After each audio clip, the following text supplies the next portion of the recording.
Hello, and welcome to all our viewers. My name is Miraculin Lydia, and I'm an occupational therapist at PlayStreet, Bangalore. Hi, my name is Shivani Goswami. I am a psychologist and a special educator working at PlayStreet, India. PlayStreet is an organization that provides educational services to help children with special needs become independent and live up to their potential. We offer parent empowerment programs and integrated school programs and a variety of clinical services. In recognition of Autism Awareness and Acceptance Month, our focus is firmly set on the profound significance of dyspraxia. We aim for this series to shed light on the complexities of dyspraxia, address the specific hurdles people with dyspraxia face, and raise awareness about its importance within the neurodiversity movement. Today, we are on the eighth talk of our series under the segment which focuses on visible effects of dyspraxia. And the topic for today is impact of dyspraxia on social engagement and social communication. And we are very much honored to have Dr. Virginia Speilman with us to share her valuable thoughts and information on the same. Virginia Speilman is an occupational therapist and executive director of the STAR Institute for the Sensory Processing. She holds a PhD in infant and early childhood development, a master's in occupational therapy, and a BSc in occupational therapy. She is a published author, researcher, and public speaker with expertise in sensory integration. She's also done DIR float time, child development, and infant mental health. Dr. Speilman provides direct occupational therapy services, mentors therapists, and supports infant mental health and early childhood teams. She is an affiliate faculty member at Colorado State University and a visiting assistant professor at Salem State University. Dr. Virginia, we are very grateful that you have taken time out of your schedule to share your knowledge about the impact of dyspraxia on social engagement and social communication. Before we go on to the questions, would you like to share your thoughts or say a few words to our viewers? Yes, thank you so much for having me. It's an honor. It sounds like this is a wonderful series and something I'm very passionate about. So I look forward to talking to you today. Okay, so let's get right into the question. We're very glad that you could join us today, and we're very excited about this conversation. Okay, so can you describe the primary challenges individuals with dyspraxia face in social communication? How do individuals with dyspraxia typically navigate social cues and conventions? Yes, I think that's that question could be a whole PhD program in itself. It's a big question.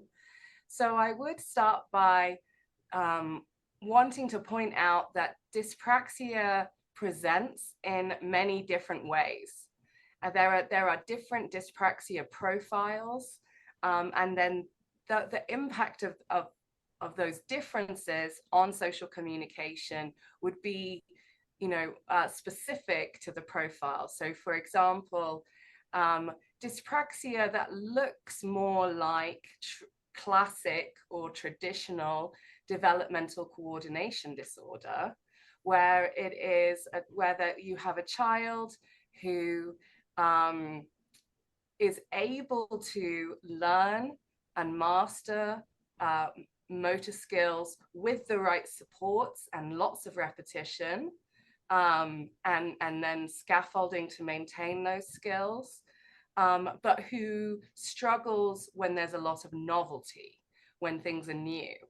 So that's going to look how that intersects with social communication is going to look different to your child who has what is being described by some people as a motor apraxia profile, where there is more profound motor differences in the body, including motor disinhibition, motor impulsivity, motor looping, and where that learning of motor skills is unreliable, even with a lot of support most of the time. And those children, need different supports. So in your sort of more traditional dyspraxia profile, it might look like the child needs longer to figure out how to navigate something as complicated as a classroom, for example. Classrooms are one of the hardest environments for our dyspraxia population. And of course, it's, every child has to navigate the classroom. Classrooms are unpredictable. And that ability to predict is really a challenge for many, many of our children who are dyspraxic or motor apraxic. So they might seem to do things that are inappropriate or, surprising, maybe even shocking, but the chances are that many of these children didn't think about the outcome. And they were really just making a bid for connection or communication, or to get a reaction of some kind, because this is one way that works. I think about one child I work with who's older and has this sort of more classic developmental coordination dyspraxia profile. And he would sometimes just knock things off people's desks. And it seemed like he was being mean. It seemed like he was being inappropriate. That word, I don't love that word so much. But that's how people interpreted his behavior, as intentionally unkind. But really what he was doing was a very kind of unsophisticated attempt at causing a reaction from a peer or an adult and getting some kind of connection with that person. And so dyspraxia and social communication in that situation, there were these behaviors that were interpreted as intentional, but were just kind of, maybe we could say, clumsy, unsophisticated bids at communication. So that would be one way it would show up. Another way, if I give another example, then I think about motor apraxia. And I think about some of our children with motor apraxia have very powerful responses to sensory or emotional, we could say socio-sensory cues in the environment. For example, I think this explains eloping behaviors a lot of the time. So we see a door visually, and that activates an imperative response. And so the limbic brain, or even possibly the lower brain, is activated similarly to how we respond to like if we're walking on a path and we see a hose on the ground out the corner of our eye, and our body jumps out of the path before our brain says, it's a hose pipe, not a snake, right? And then we have to go, it's not a snake, I'm fine. And we recover and we bring our cognition back online. We think it's a similar mechanism in motor disinhibition, where some of our young people are activated by a stimulus that triggers a response that bypasses the executive committee of the upstairs brain.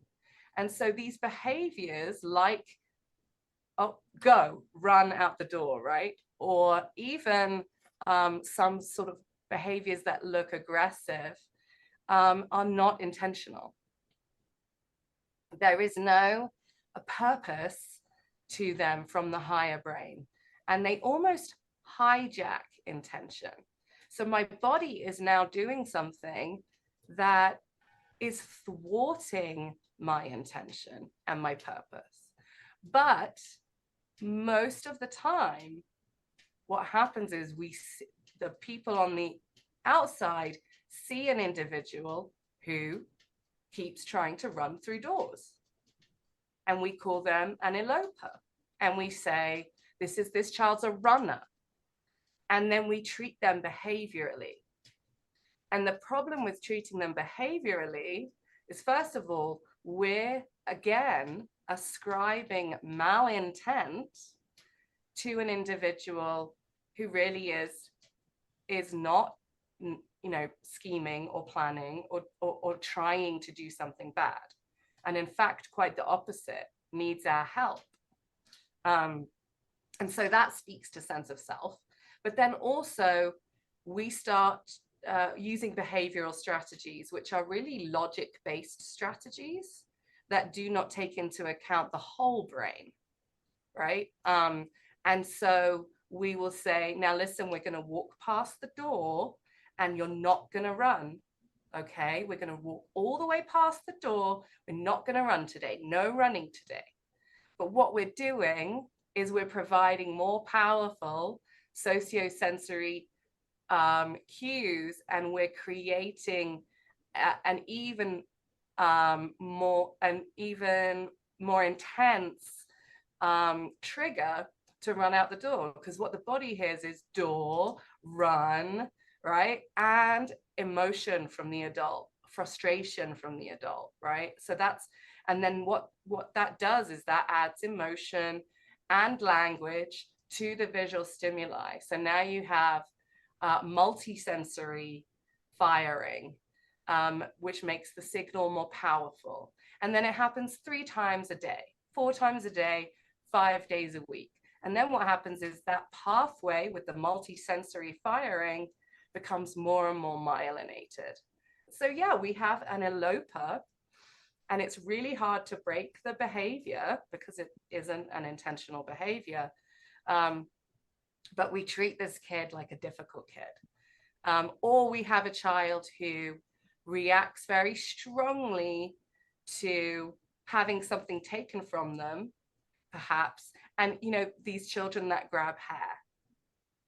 And again, this grabbing of the hair is generally more of a sort of unintentional motor impulse or reaction, and in response to an imperative stimuli, a stimuli that necessitates this response from the lower brain, like the hose pipe that looks like a snake.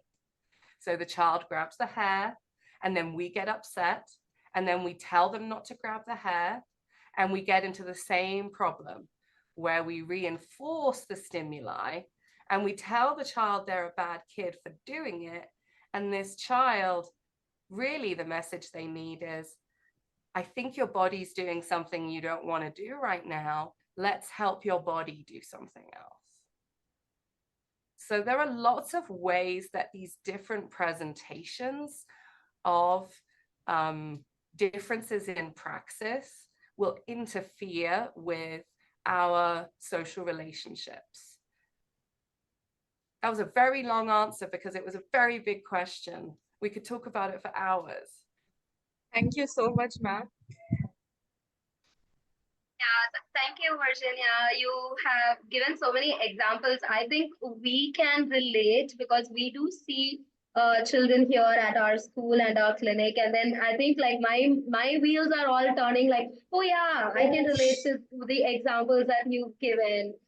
So yeah, whatever things that we think are behavioral, now you've made me rethink like, okay, maybe it's because of dyspraxia and this is the child's way of communication. Thank you so much for that. So when we talk about social communication, so that includes verbal cues, non-verbal cues, so together. So how do you think dyspraxia impacts that in a child? And also, do you think sensory processing has a role to play in this, or how does it intertwine with a child with dyspraxia? It's another big question. Okay, so let's try. So, we do believe that in our children who sort of fit more with this motor apraxia profile. So, and imagine that the children who maybe are very late to speak or are unreliable speakers or non-speakers, or those children that we would traditionally call profoundly autistic, where what we're learning now is really the body is profoundly apraxic, but and they're autistic, but they're not actually maybe cognitively delayed. They're actually very articulate once we are able to provide them with a means of communication that is effective. So it might be an AAC device, it might be spelling.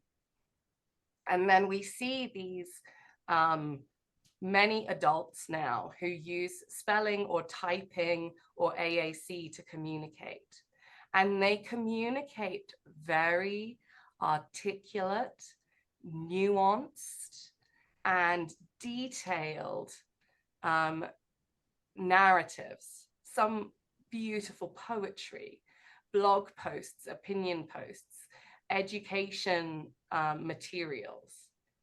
And they do it, some of them, while they are still appearing profoundly autistic or profoundly apraxic is what I prefer.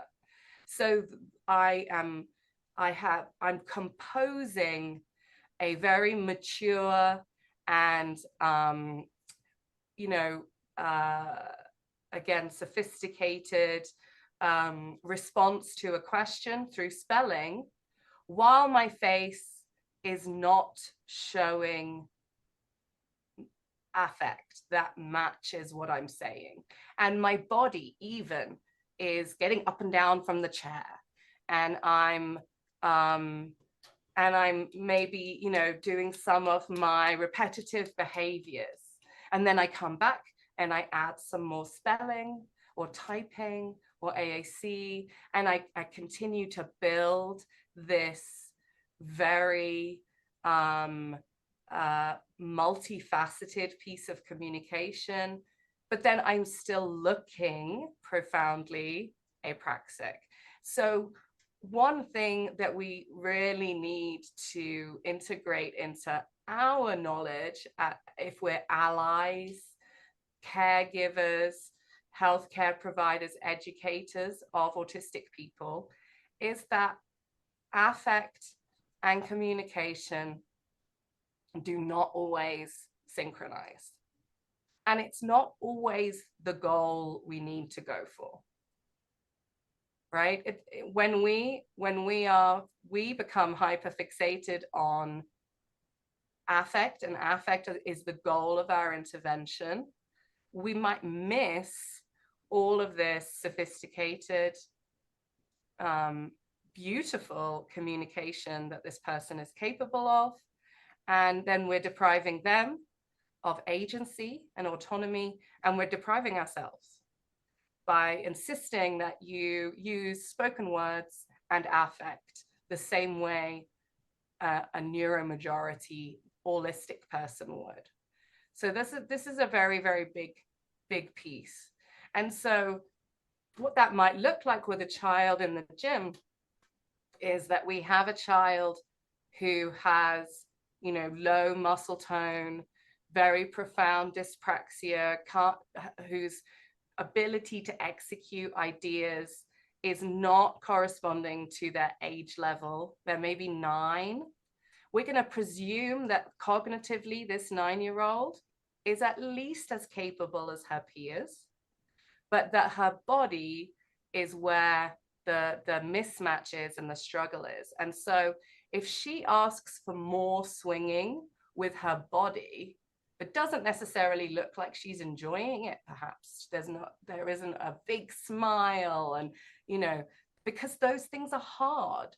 They're motor outputs. Communication is a motor output. facial expressions are a motor output. But if she's able to say more with a very kind of simple motor request, we're going to honor that request instead of saying, well, I don't really think you're enjoying it. I think we should do something else. You don't look like you're enjoying it, right? We're not going to impose our interpretation of their non-verbal communication on them, because it's hard. And for non-verbal communication to match up with words, and then that cognitive intention is sometimes something that is out of reach for our particularly motor apraxic population. And then with our dyspraxic population, where these experiences are perhaps less disabling in the long term, with the right supports, we know that dyspraxia certainly is intertwined with sensory processing differences. We have, and this is across the population, motor apraxia as well. We have this like lower muscle tone, lots of hypermobility in the joints. When you have lower muscle tone and hypermobility, then you have muted proprioceptive discrimination. There's less precision in knowing where your body is in space, and the specifics of the qualities of proprioceptive feedback are hard to interpret, or they're more muted because of this hypermobility, this low tone. There's often differences in processing vestibular stimulation, which is your sense of gravitational vertical, your sense of equilibrium. It's like having a spirit level for when you want to make sure that your shelf is straight. You have 3 semicircular spirit levels in your head with liquid inside them that are always trying to figure out the gravitational vertical, where your head is in relation to the pavement. And so that's often very different in our population with praxis differences. The data that they're getting might not be specific enough. They might be under responsive. Some of our children are over responsive. Those children generally look fearful about movement and lifting their feet off the ground. And in infancy, this is a key system for supporting sociosensory exchanges. Everything in early childhood is social and sensory. It should be. And we want those systems to support each other. But when I have a hard time telling if I'm lying down or sitting up or processing movement, it's going to make my posture come online less efficiently, less effectively. It's going to affect my ability to coordinate my eyes in my head, my sense of being safe in the world. All of these things are going to be different. And that is going to mean that my sociosensory transactions with my caregivers will be different. I will not be having those millions and millions of organized and repetitive exchanges between my parent that teach me about myself and the world. I might rather be having millions of exchanges that are confusing, that are disorganizing or alerting. And then my nervous system, the balance between my rest and digest nervous system and my fight or flight nervous system is going to tip. And I'm going to be closer to fight or flight most of the time as an infant. And so that learning that's supposed to be taking place and that attachment processes are not going to be landing. That then the contribution is going to be more disorganizing than organizing, until I meet a wonderful professional who can help my parents understand that my vestibular system is different. I need to be moved more slowly. I need to be given more advance warning before movement takes place. Or I need to be swaddled much more tightly than they expected and given lots of deep pressure as I move, right? Or whatever it is that that professional is able to ascertain from my specific sensory processing differences. And then you're going to help me slow down. You're going to help the parent produce sociosensory signaling that is, and movement that is organizing and that I can make sense of, so that I can have those experiences of attachment co-occupations that are going to help me build my sense of self, my sense of agency, and my sense, we talk about my body in space with other people, helping me understand those pieces. And so often we skip all of that and we go straight to, this is a difficult child, this is a colicky child, this is a child, this is a bad kid, this is, you know, this or this, and we go straight to this assumption that there's something intentional about these behaviors, when in fact we need to go way back and help this body make sense of what they sense so that they can produce intention. Thank you so much for that, Virginia. I think this explains a lot of things that I think we also like would have slightly overlooked and all, because when parents come, one of the most common complaints or problems that they say is that my child does not connect with me. Again, like your explanation, I think gives us a clear understanding as to why, because of, you know, the sensory system that is not processing properly, and so that affects the social cues. Thank you so much for explaining that beautifully. Okay, Dr. Virginia. So the next question for this segment is that how does dyspraxia affect social cognition, including perspective taking, empathy, and understanding social norms? Yeah, and I think this is a really good place to make sure that you all are aware of the double empathy problem. Yes. And so Damien Milton proposed the double empathy problem, and it now has been researched multiple times by his group and another group, Dr. Noah Sasson as well.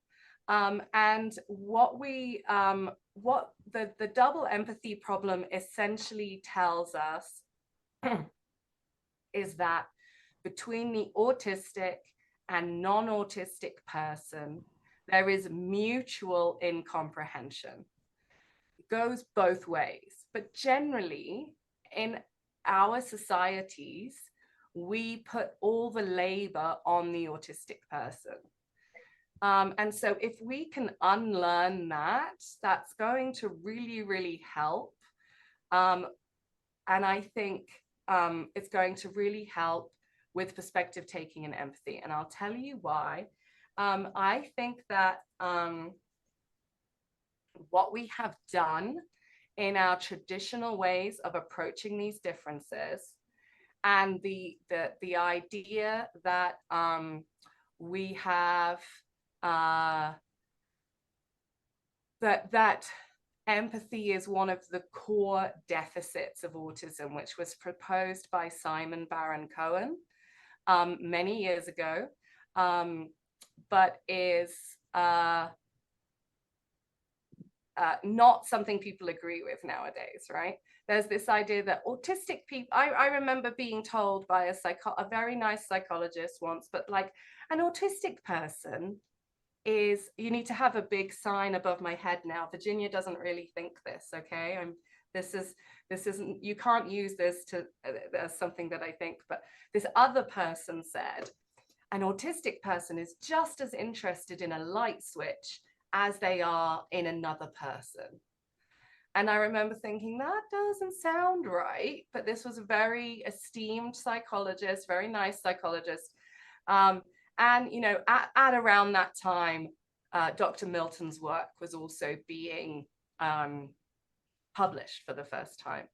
And so that explains the double empathy problem in one direction, which is that this assumption that autistic people are have less aptitude, less social interest and need and aptitude.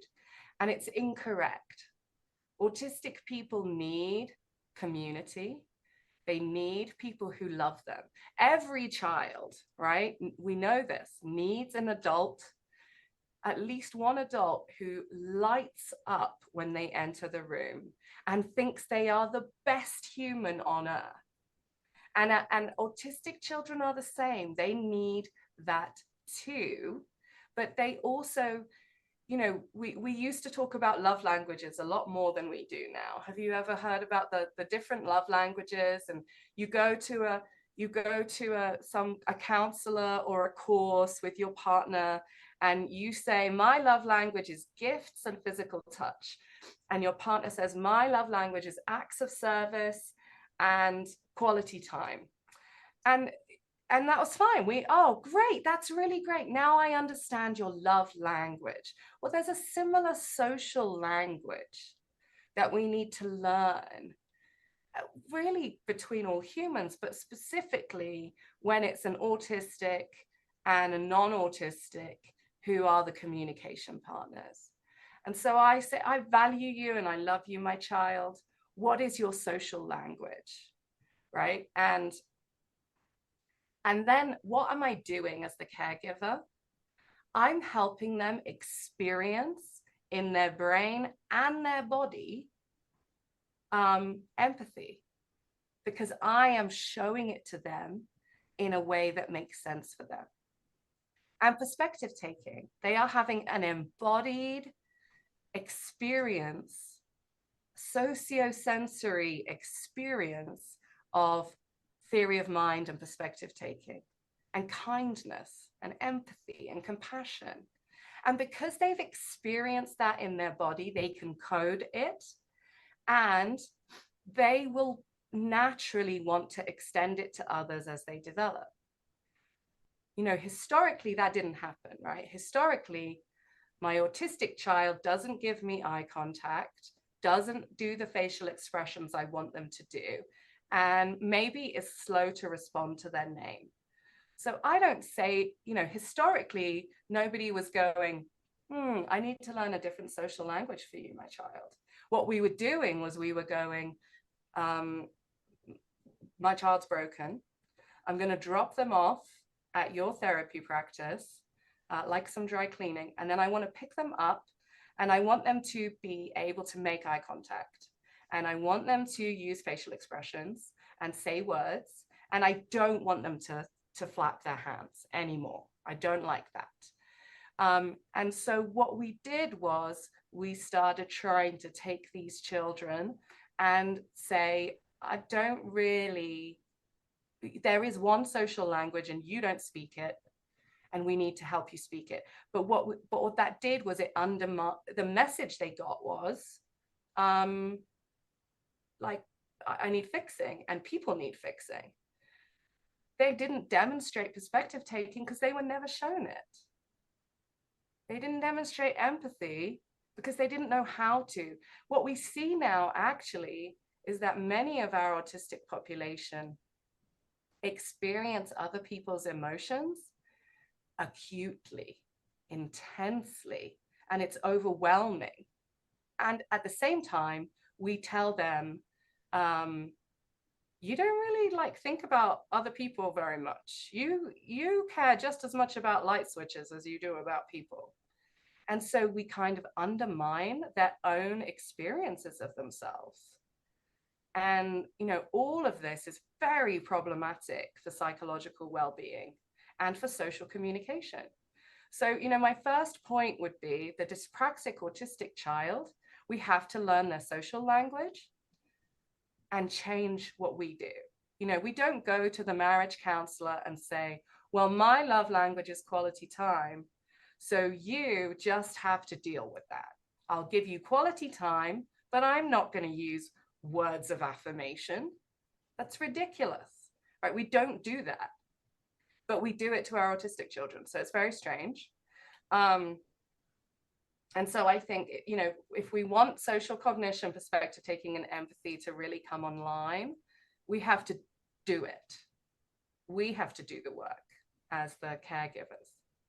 And then we will learn to see it and how it's being expressed. I think also along with this is that our autistic children, I have a very hypothetical theory, but I have spoken to many of my autistic friends about this. Okay, so my sample size is people I know. And my theory is that many autistic people see through the more superficial aspects of cultural norms. And so many of our autistic adolescents really struggle in high school and secondary school because, you know, why are we talking about these silly dynamics and clothes, right, when there is stuff happening in the Ukraine and in Palestine? Like, I don't understand what's wrong with my friends. And then the friends are like, oh my gosh, you're so intense, you're such hard work, right? But I think there's this sort of autistic superpower where that you can see through the aspects of our culture that are a little bit more nonsensical, a little bit more superficial. And I think of it like the fluff in the tumble dryer, the bits that you take out of the tumble dryer and you throw away, right? You know, but what that means is they don't really buy into some of the aspects of our culture that make you socially appropriate and socially acceptable. In younger children, I think this shows up in the child who won't do what the teacher says until the teacher explains why it makes sense. But so many times the teacher just wants you to do what you're told, and you're defiant, you're oppositional. But actually, if like the psychologist or the OT comes in and goes, oh, the teacher wants you to put your shoes on to go to the restroom because the floor of the restroom is really yucky. It's really dirty, actually. So that's a way of looking after you. Oh, well, why didn't you just say that? I'll put my shoes on, right? Like finding ways to explain these things. So I think that goes in with it as well, you know. I think, and I'm adding that in there, that social cognition piece, because, you know, these things are so multifaceted. We have the praxis piece, we have the sensory processing piece, and then we have our cultural and structural barriers and inequities. And then we have autistic ways of processing the world, which are different. Thank you so much, Dr. Virginia. I am so glad that I got to witness this answer live. Okay, so ma'am, I'd like to move on to the next question, which falls on similar lines. That is, how do family members, peers, educators, colleagues typically respond to the social communication difficulties associated with dyspraxia? And I think this is a perfect opportunity to build on what I just said with some practical kind of stop doing this kind of answer. So, you know, what we tend to do when we're thinking about social communication is we get out the rule book, right? Like, okay, you're autistic, you're dyspraxic, and now I'm going to tell you the rules of social interactions. Okay, so now we have personal space and we tell them the rules.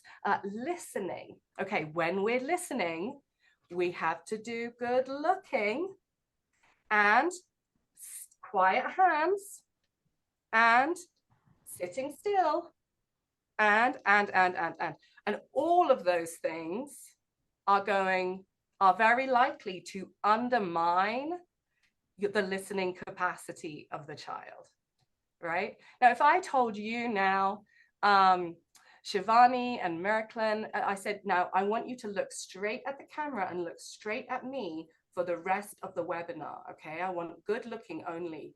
And I would say, Merklin, you're not looking at the camera. Look at the camera, right? It's so uncomfortable. Isn't it horrible?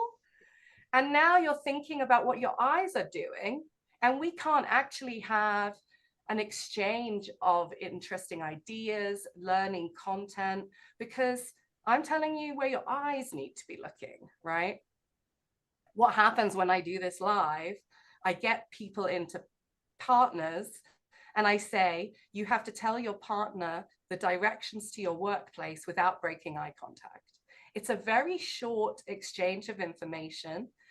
And almost every time people go red in the face, they get embarrassed, they feel their nervous system go into hyper arousal, they get stressed, and they can't even tell the directions to work, or they can't repeat them back to each other, right?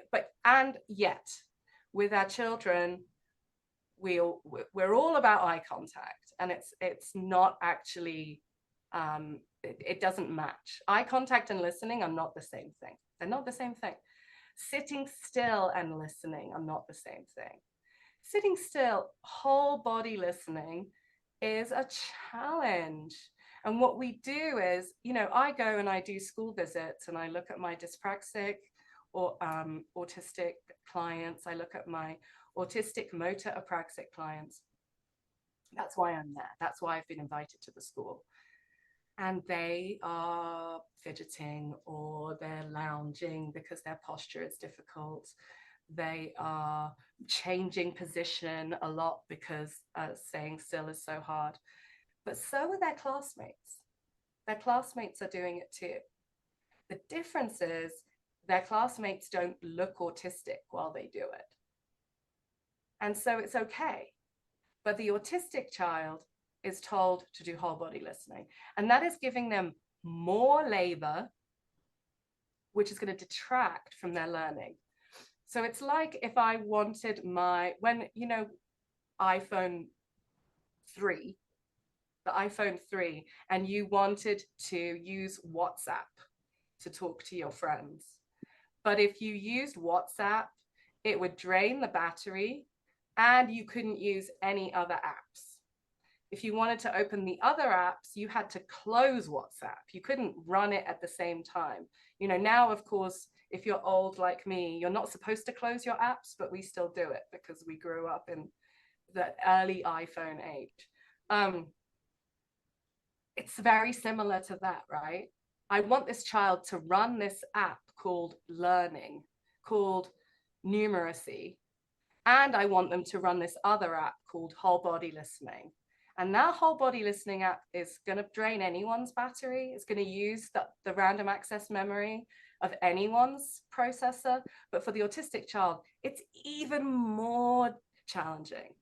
And so I'm going to use all of their CPU just to sit still and look like they're not autistic. And then they're not going to learn in the same way. So that's my biggest sort of thought around that question, is that we respond to the social communication differences in our autistic, dyspraxic, autistic motor apraxic children by giving them more work to do. That undermines true listening. So what might true listening look like for a student? It might look like letting me stand at the back of the group and occasionally walk up and down the back of the classroom. And you all learning to habituate to that and be okay with that as part of my listening. And then when you call on me, and I have a communication support, I'm gonna contribute to the classroom in a really beautiful way.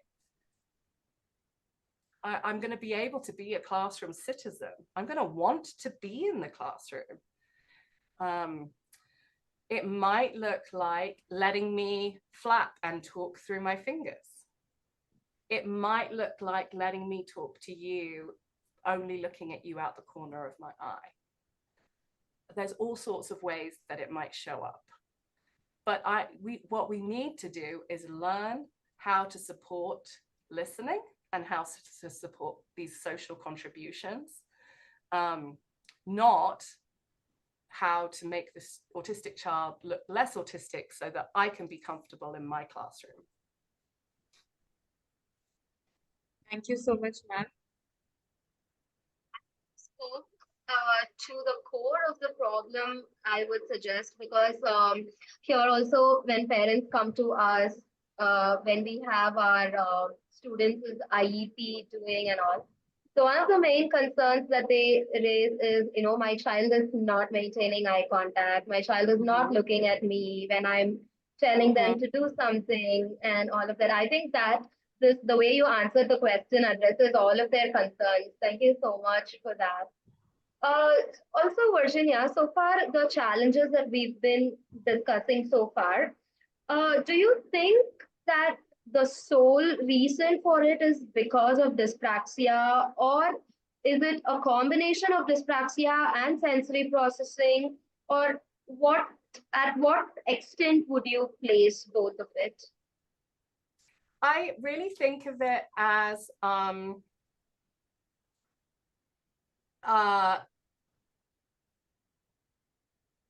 so there's an image of a constellation, and if you're trying to think about what are the factors here that are influencing function for this child, meaningful participation for this child, you could say, is it sensory mild or sensory severe? And you have this continuum, and that's too simple.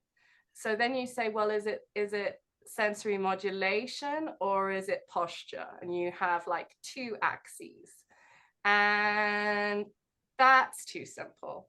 So then you introduce a third axis, and you have like a 3D modeling of the way these things intersect. And then you think about like the time of day and the time of week and the weather and the season of the year. Some of our autistic population functions so much better in the rainy season than they do in the hot, dry summer. And, how do we make allowances for that? What are we going to do? How are we going to be flexible with our supports? So, the sensory processing differences is always a piece. I think there are 0.001% of the autistic population where it would not be relevant to look at sensory integration and processing. And I mean sensory modulation, so over and under responsivity. I mean discrimination, I mean postural development, I mean praxis, I mean the whole gamut of sensory integration differences, right? It's more complicated than just sensory over responsivity.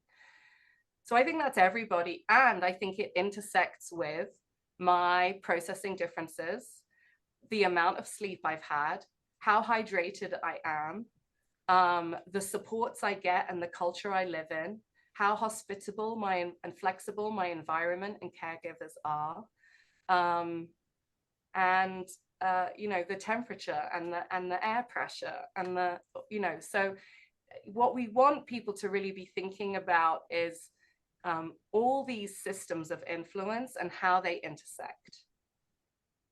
Gut function is another one, right? So it's not that we choose one and that's the magic bullet for everyone, but it's that we consider all of these different aspects and we decide what is going to be most supportive for supporting this individual to flourish and to become their favorite self, to explore their unlimited potential. Well, okay, for this individual, it's gut health, changing the way the team support him, and providing some postural supports and water. It's always water as well. Always add more water. And then, for this individual, it's really sleep. And we're just going to focus on sleep until we get that improved. And then we're going to look at sensory processing. Because if the whole system is stressed from lack of sleep or anything, so you're not going to get an accurate read on sensory processing differences, because the nervous system, everything's elevated, right? So, it's this kind of like, my friend calls it my Terminator vision. Like you look at the child and it goes, there's these different lenses, and you want to be able to move between them and think critically and respect the complexity of the individual. Thank you, ma'am. How do you think intersectionality of dyspraxia with other conditions like ASD, ADHD influence social communication difficulties?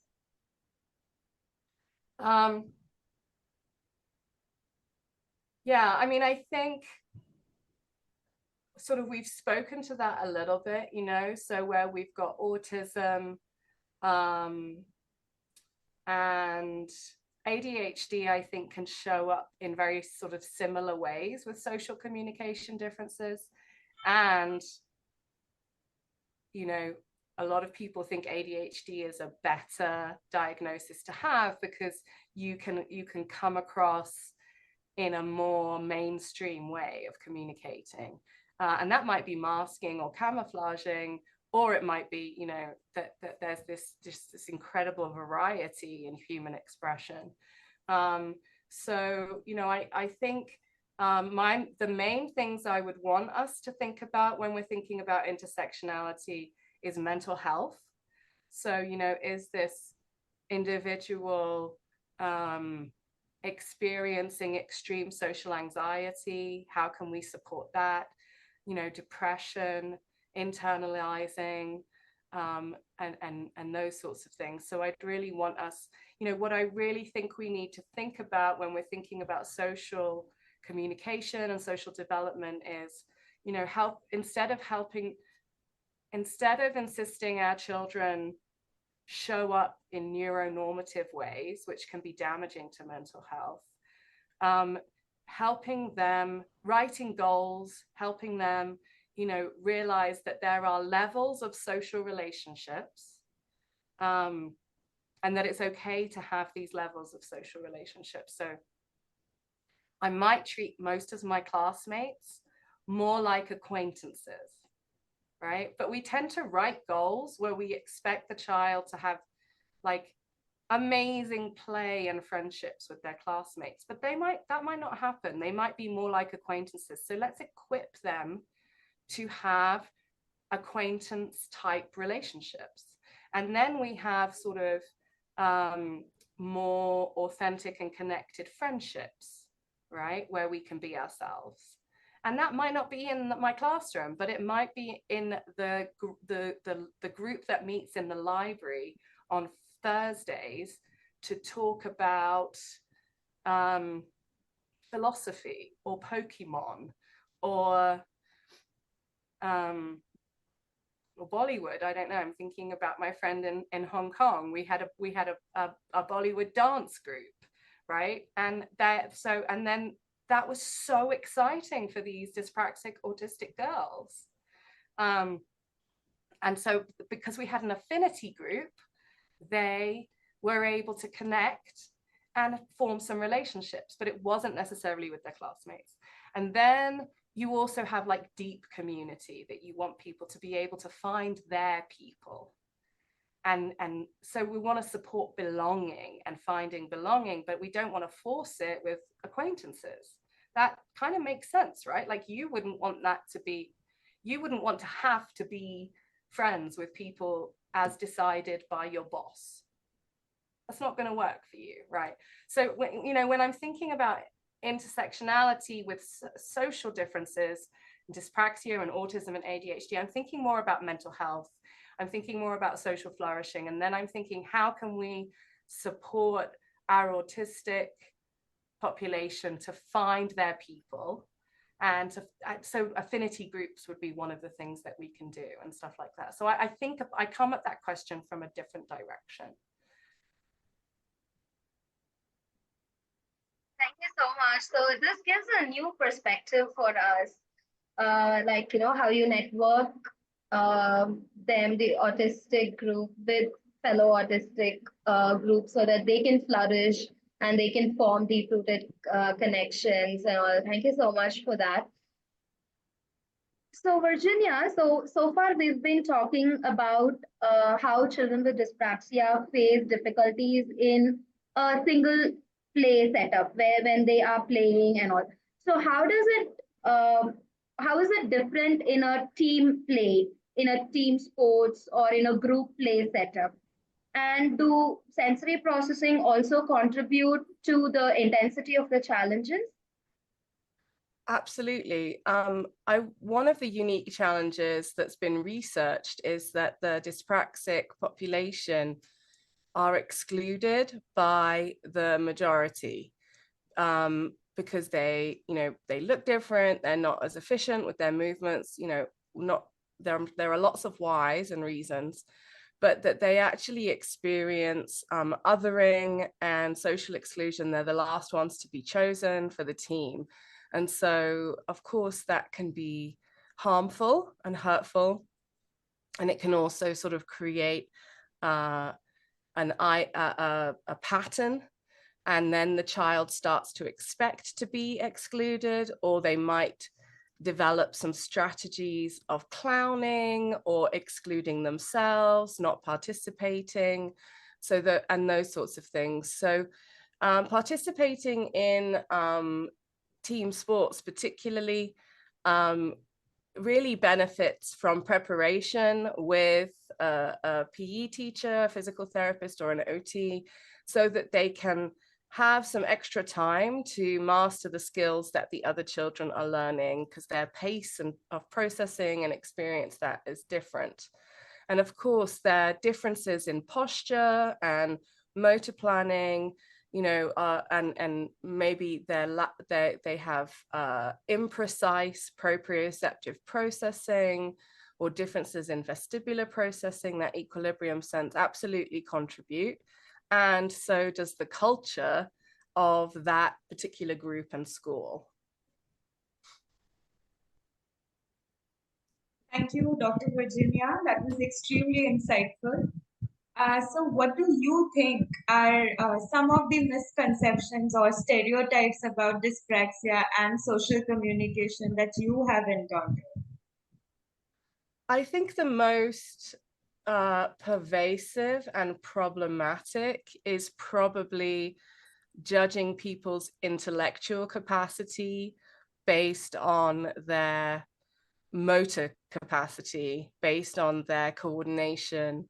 And so you have the dyspraxic population who, and by the way, the actor that plays Harry Potter, right, is dyspraxic.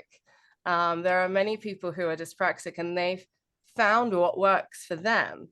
But in childhood, there is this erroneous connection between motor coordination and intelligence or developmental age or cognitive capacity that's very dangerous.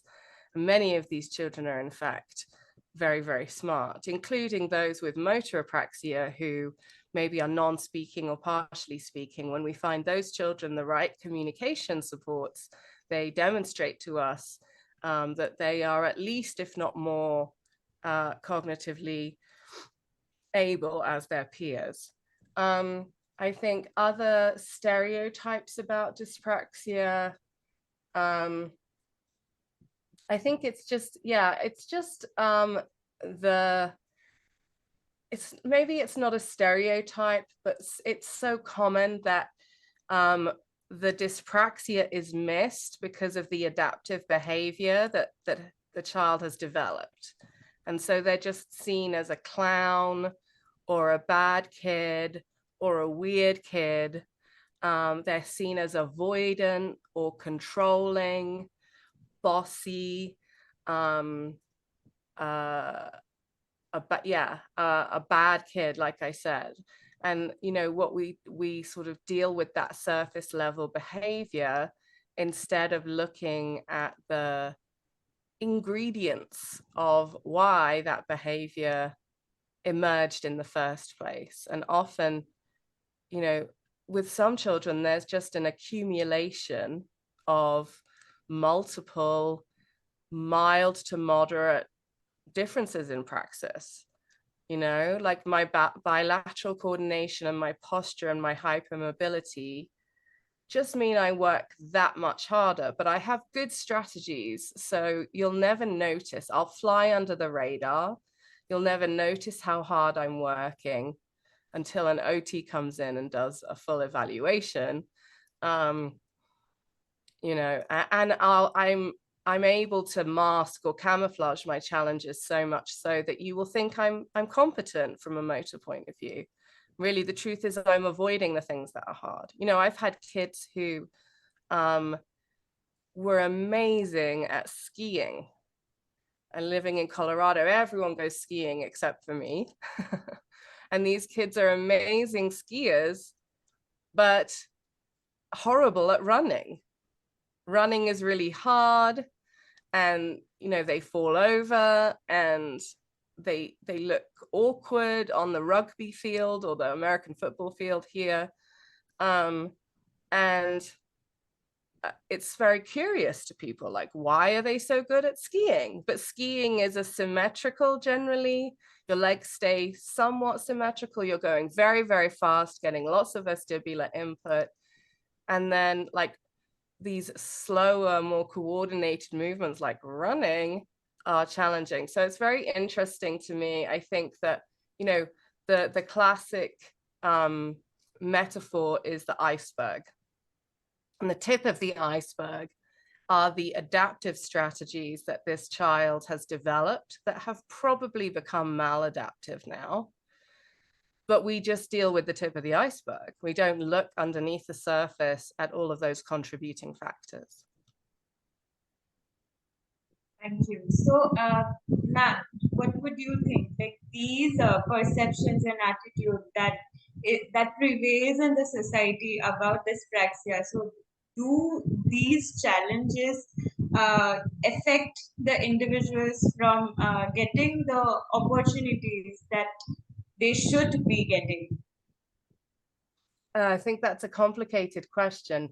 You know, I think we have some internal models of disability that are problematic.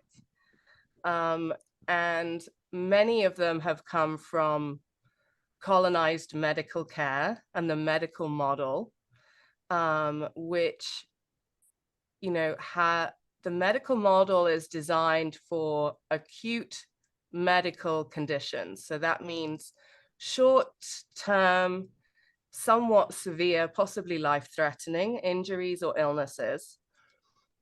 And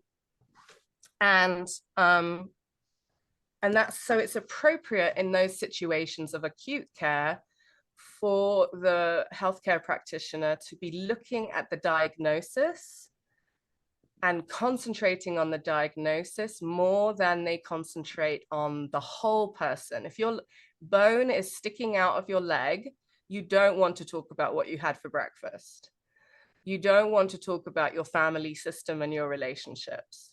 You want them to fix the bone that's sticking out of your leg and make sure you don't get an infection and that you heal, and then someone else can help you with your long-term rehabilitation.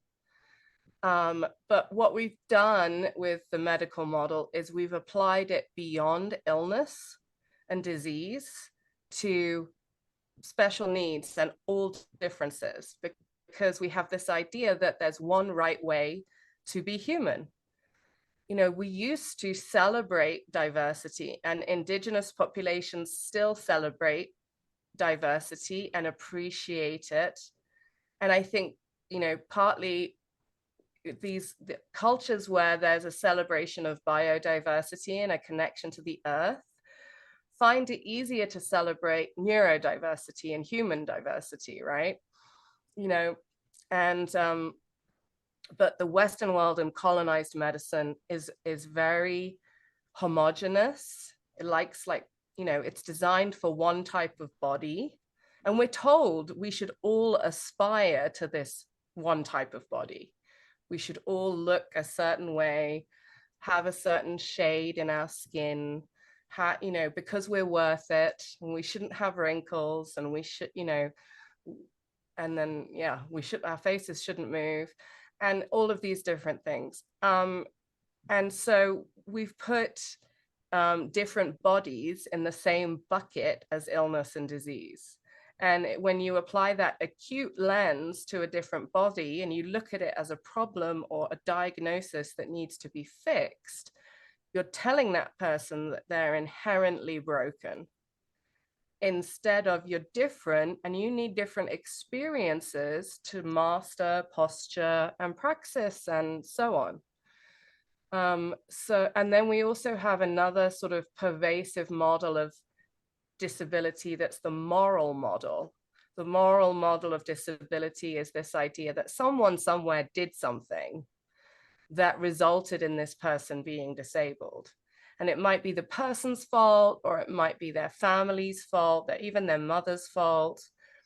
And we don't really admit that we think this necessarily, but it's in our movies and our works of fiction. And, you know, there was in Wonder Woman, the 1984 one, or whatever it was called, you know, there was Dr. Poison, who seemed to be mostly a bad, villainous person because she had a scar on her face. And so the message was that this disfigurement caused evil, or evil caused the disfigurement, who knows? But it was a very negative, problematic message. The other side of the moral model of disability is the innocent, naive angel, disabled angel, who is either a victim of the world or needs to be saved by the world, right? And a lot of autistic portrayals are like this. Rain Man and What's Eating Gilbert Grape, and I'm sure there's more recent movies, but in both those situations, the different individual doesn't really have agency. They're subject to the events that happen to them. And you know, with the villain, the way we show that they're villainous is through physical differences or different ways of moving their body, and so on. So, you know, these extend to the way we think about our clients, our students, our family members, and so on.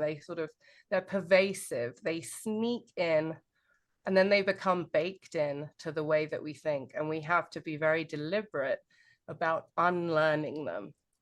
So I think that's one answer I would give. I could give many, many more. But, you know, when we're thinking about societal attitudes and perceptions, I would challenge us to identify when the moral model or the medical model is showing up. And the moral model, I don't think we really want to pay any attention to. I think we'd like to just get rid of that one. But the medical model, there's a context where it's appropriate, and there are many contexts where it isn't. And then we want to move to something like the social model or the biopsychosocial model, but models where the wellness of the person is at the center, not the brokenness of the person. And we're challenging physical and societal barriers to that person flourishing and being included truly. Thank you, Dr. Virginia. Moving on to the next question, ma'am. How do individuals with dyspraxia perceive their own social communication challenges, and what support or resources do they find most beneficial in navigating these difficulties? I think there isn't one answer for this question. I think if we were in a perfect world, we would, you know, the individual with dyspraxia might say, well, I communicate differently. and that might be it. And then you would say, so we communicate differently to each other, so let's both do the work, and let's create shared meaning, and I'll work hard to understand your style of communication, and you can work hard to understand mine. And so maybe in a perfect world, the dyspraxic individual would say, we all communicate differently, and I figured out how to navigate different communication styles and explain myself better. But we don't live in a perfect world. So I think I mentioned this when we spoke earlier, that the more they are told that their social communication is unacceptable, the more they're going to believe it, and that they're sort of not good enough, and that they need to be more normal, more like this person. And so that can be very challenging. Others, I think, are, there are individuals who are oblivious. The child who just stands at the edge of the playground and talks to the teacher and is very, very intellectual, but doesn't move their body, they figured out a strategy that works for them, and they just talk to adults, not children. I think resources that help are resources that support the body, maybe provide postural supports, or allow standing desks in the classroom, allow the child to move a little bit, to listen. Don't expect beautiful whole body sitting and listening, and those sorts of things. So a diversity of accommodations and supports and resources, that's what we need to normalize, is accommodations, not people.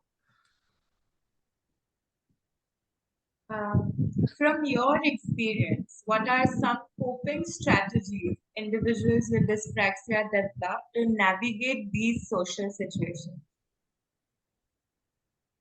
What are some common experiences that I think I've sort of shared that. I think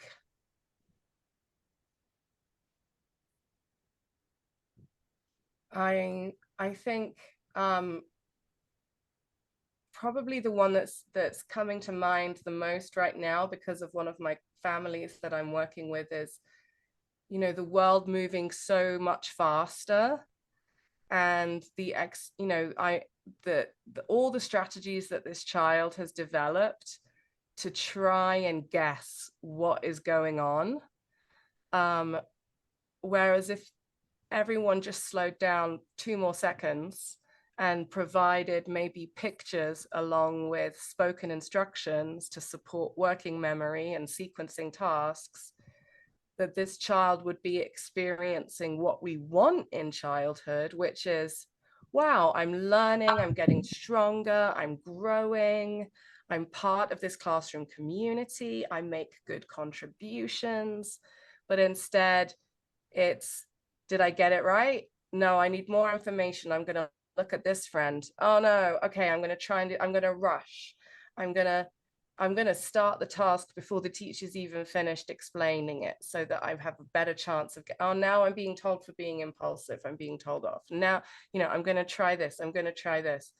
And of course, the interpretation is, again, like, you're a clown, you're a bad kid, you're impulsive, you're not listening. So it's this sort of thwarted sense of, well, really, it's a thwarted childhood, isn't it? The things we want in childhood are there are barriers for this individual, and they don't get to experience, I can contribute to my community.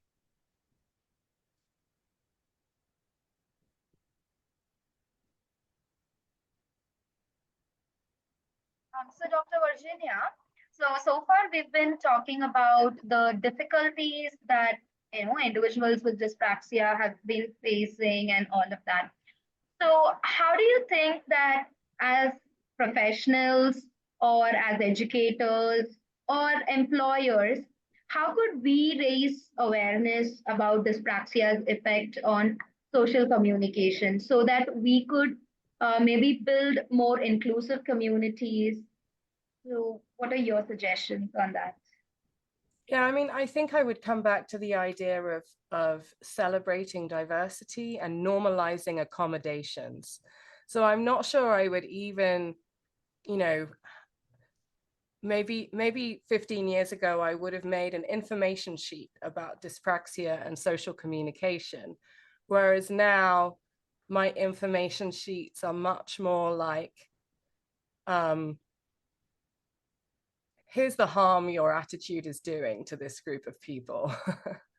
And, you know, if you could realize and celebrate differences in human expression and experience and processing and so on, you would benefit, your workforce would benefit, your community would benefit, your parents wouldn't have to stay home with the child who doesn't have the right supports, you know, so you'd have more participation, and it would, you know, ultimately what we think is that this would save communities money in the long term.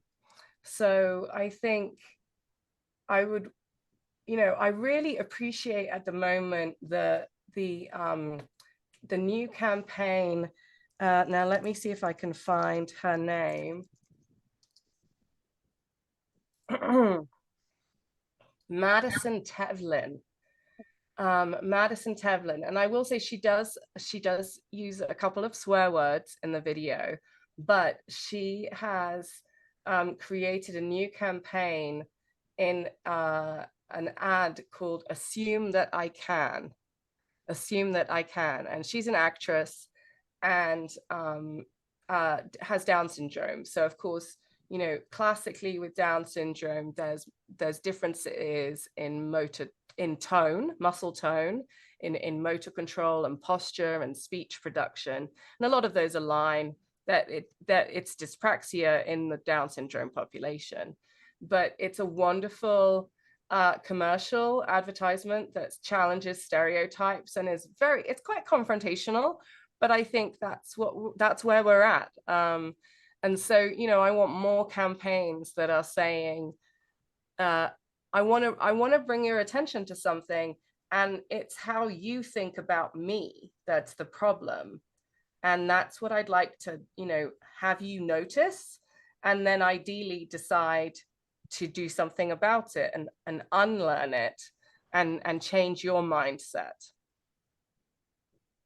I think that's a very good concept because years ago, our idea of creating awareness was explaining about the condition, maybe autism or dyspraxia, telling them, okay, this is what we are struggling with. So we want you to be more accepting, or these are the ways that you can accept. But again, like nowadays, I think the new concept would be like, okay, these are some things that you need to unlearn so that I can Yeah. accommodate or I can communicate well with you. I think that's a very good concept that we all, as what do you say, neurotypicals, I think we need to be more aware of. So I just have one last question. I think it's a little bit off topic. So far we've been talking about education and workplace per se. And we've also been talking about how children or individuals with dyspraxia have struggles with sports. So if an individual with dyspraxia comes to you saying that I want to involve in sports, so what are the strategies as professionals we could help them to involve more in sports? Specific to sports, like I said, I would give them extra time to practice. So for physical education at school, for example, I often encourage someone in the school to spend time with the student learning the new sport that's going to be introduced in 2 or 3 weeks' time. So if we know the whole class is going to learn to play badminton, then 3 weeks ahead of time, I want this child to have an opportunity to begin to, you know, and in a very kind of what's the right word, logical progression, learn the separate skills that will come together as badminton.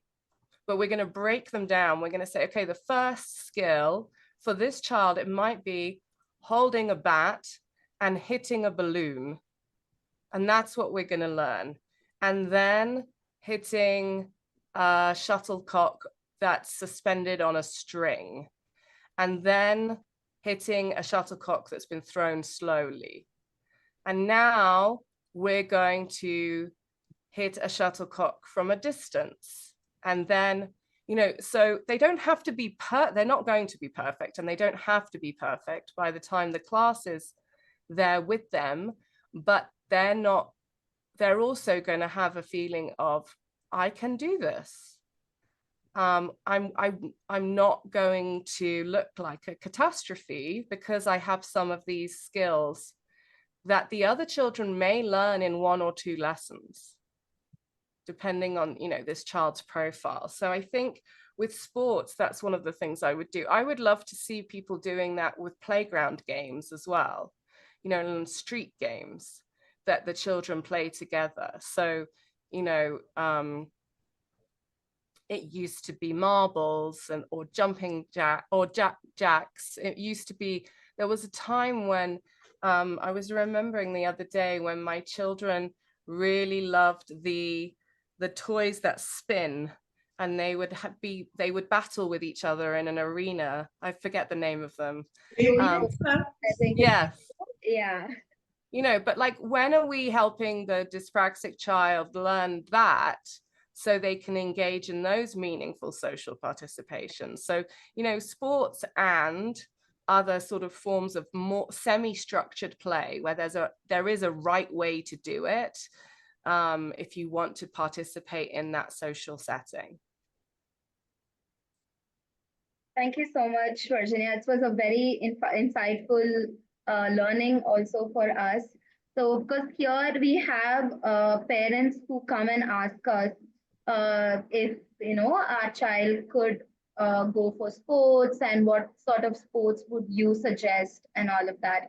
So, I think this answer that you gave has provided some insight. So, we will be able to guide our parents much better as to how to progress in a particular sport that they want their child to play with. Yeah. Thank you. Thank you.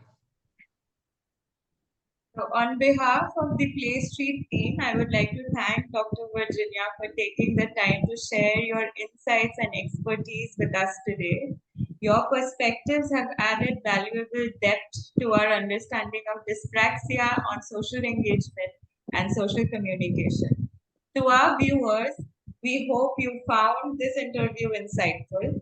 If you have any questions or you would like to share your thoughts, feel free to connect with us.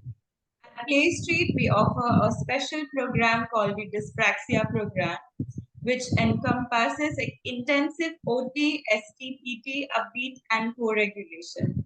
If you feel that your child has dyspraxia, please be free to contact us for further details regarding the program.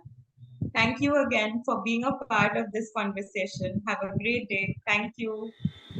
Thank you.